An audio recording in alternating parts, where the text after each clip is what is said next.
नमस्कार मित्रों, स्वागत है आप सभी का एक बार फिर से अपने YouTube चैनल सनातनी ज्ञान पर। मित्रों, पिछली वीडियो में हमने आपको बताया था कि महाशिवरात्रि के दिन शिवलिंग पर जल अभिषेक करने का सही तरीका क्या है।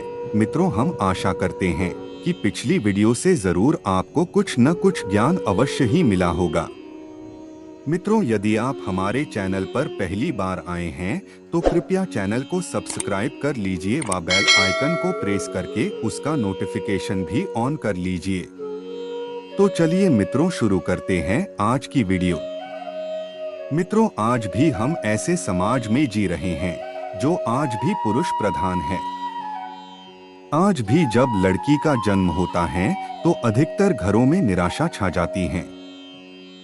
मित्रों, यह और कुछ नहीं बल्कि हम मनुष्य की अज्ञानता है।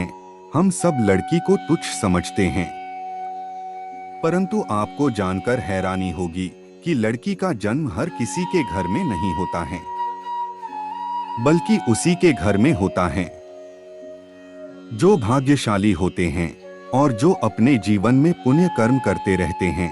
आज हम आपको इस वीडियो के माध्यम से यही बताने जा रहे हैं कि भगवान कैसे घरों को लड़की का जन्म देने के लिए चुनते हैं और वह कौन से पुण्य कर्म हैं जिसकी वजह से कोई भी इंसान बेटी का माँ बाप बनता है।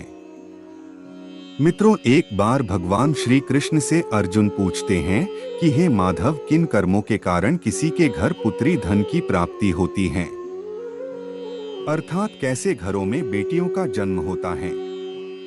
तब श्री कृष्ण अर्जुन से कहते हैं कि हे पार्थ, अगर किसी के घर बेटा भाग्य से होता है तो बिटिया सौभाग्य से, और जो भी स्त्री या पुरुष अपने पूर्व जन्म में पुण्य कार्य अर्जित किए हैं तो उन्हें ही एक बेटी के माता पिता होने का सौभाग्य प्राप्त होता है।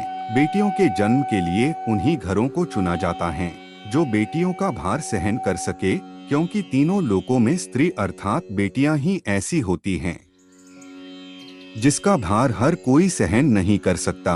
वह बेटियां ही होती हैं जो इस सृष्टि को निरंतर चलाए रखती हैं। वह मां बनने के लिए अपना सर्वस्व न्यौछावर कर देती हैं। हे अर्जुन, जिस दिन इस सृष्टि में बेटियों का जन्म लेना रुक जाएगा, उस दिन इस सृष्टि का भी धीरे धीरे अंत हो जाएगा।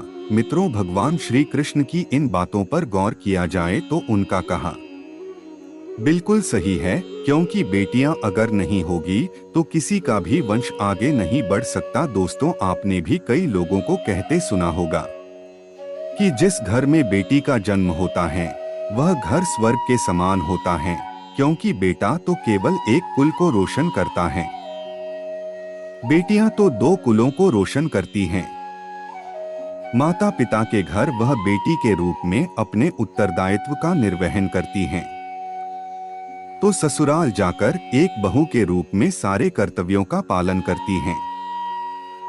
दोस्तों, आजकल आप सुनते ही हो कि बेटियां बहु परिवार में किसी के मर जाने पर उसका पिंडदान नहीं कर सकती, लेकिन यह बिल्कुल भी सही नहीं है, क्योंकि रामायण में बताया गया है कि प्रभु श्री राम के पिता राजा दशरथ की मृत्यु हो गई थी, तो माता सीता अर्थात राजा दशरथ की बहू ने ही उनका पिंडदान किया था, जिससे उन्हें जन्म मरण के चक्र से मुक्ति मिल गई थी। इतना ही नहीं, हिंदू धर्म शास्त्रों में बताया गया है कि बेटियां भी अपने पिता के नाम का पिंडदान कर सकती हैं। वहीं अगर ससुराल पक्ष में कोई पुरुष नहीं है तो इस स्थिति में बहू भी पिंडदान कर सकती हैं। इसलिए मित्रों, वह लोग बहुत किस्मत वाले होते हैं जिनके घर बेटी जन्म लेती हैं। शायद यही कारण है कि बेटियों को लक्ष्मी कहा गया है। लेकिन यह सोच एक बेटी के भविष्य को बर्बाद कर देती है। जरा सोचिए, एक बच्ची के मन में कितने सपने होते हैं, उसे कुछ करना है, लेकिन यह सपने सिर्फ सपने ही रह जाते हैं। इसलिए अपनी बेटियों को उनके सपने पूरे करने देना चाहिए। उन्हें जीवन में हर वह खुशी दें जो उन्हें मिलनी चाहिए। एक बेटे से ज्यादा एक बेटी हमेशा अपने माता पिता के लिए सोचती हैं। माता पिता को प्यार और अपनापन देती हैं। बेटी के जन्म को एक त्योहार की तरह मनाना चाहिए। माता पिता बेटी को हमेशा एहसास दिलाएं कि वह उनके लिए कितनी खास हैं। मित्रों, क्या बेटी माता पिता के लिए एक बोझ होती हैं? मित्रों, बेटी कभी भी बोझ नहीं होती। वह सिर्फ अपनी और अपने परिवार की किस्मत बनाने के लिए जन्म लेती हैं। एक कथा के अनुसार दो मित्र लंबे समय के बाद एक दूसरे से मिले। एक दोस्त ने दूसरे से उसका हाल पूछा तो जवाब में उसने कहा कि मेरे हाल तो एकदम बढ़िया हैं, और वो भी क्यों ना मेरे दो बेटे जो हैं। तभी वह अपने दोस्त से पूछता कि तेरे घर में कितने बच्चे हैं, तो दूसरा मित्र खुशी के साथ बताता है कि मेरे घर में दो बेटियां हैं। उसका दोस्त भगवान का शुक्रिया अदा करता हुआ कहता है कि मैं धन्य हूँ, मेरे घर बेटियां नहीं। यह सुनकर पिता की आंखों में आंसू आ गए।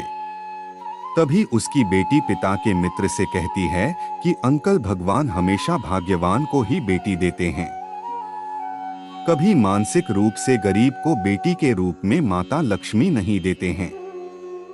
भगवान उसी को पुत्री का सुख देते हैं जिसके अंदर बेटी पालने का सामर्थ्य होता है, जो गरीब होकर भी अपनी बेटी को पाल सकता है। एक बार स्वामी विवेकानंद वैष्णो देवी की सीढ़ियां चढ़ रहे थे। बगल से किसान अपनी बेटी को कंधे पर बिठाकर चढ़ाई कर रहा था। तभी स्वामी विवेकानंद ने कहा कि बाबा, आपकी बेटी का बोझ आपको लग रहा होगा, इसको मैं उठा लेता हूँ और आपको वैष्णो देवी के दरबार तक ले चलता हूँ। उस व्यक्ति ने स्वामी विवेकानंद से कहा कि बेटी कभी बाप के कंधे पर बोझ नहीं होती। बेटियां अगर बाप के कंधे पर हों तो वह हर बोझ को हल्का कर देती हैं। मित्रों, बेटियां कभी भी धन की भूखी नहीं होती, वह सिर्फ मान सम्मान की भूखी होती हैं। अब सोचने वाली बात है कि कौन से कर्म के बाद आप किसी के घर लड़की के रूप में जन्म लेते हैं और उनके घर के लिए लक्ष्मी का रूप साबित होते हैं। मित्रों, मैं आशा करता हूँ कि आज की वीडियो आपको अच्छी लगी होगी, तो कृपया वीडियो को लाइक करें, शेयर करें और हमारे चैनल को सब्सक्राइब जरूर करें। महादेव आपकी सभी इच्छा पूरी करेंगे। जय श्री राम, हर हर महादेव, जय श्री महाकाल। मित्रों।